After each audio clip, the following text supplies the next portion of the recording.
परमस्य स हिवन्दुरिच्छा विष्णो पदे परमे मध्व उत्साह तद्विष्णस्तवदे वीर्याय गौणभीमः कुशरो गिरिष्ठाः यस्तो वृषत्रिषु विक्रमणेषु अधिक्षीयन्ति भुवनानि विश्वा परो मात्रजात्नवावृधान न ते महित्वमन्वस्नुवन्ति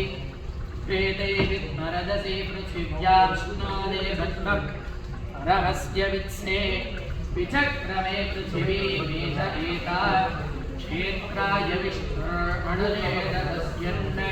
प्रभातो अस्य कीरयोजनासः पुरोक्षिजयुक्सुलनिमाचकारः हृद्देव पृथिवी मेष एता विचक्रमे शतर्थसम्महित्वा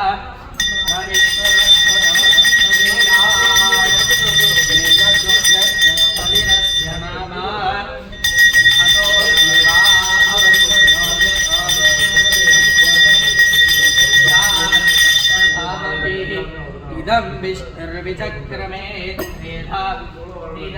परमं पदं सदा विश्रुति सूरयः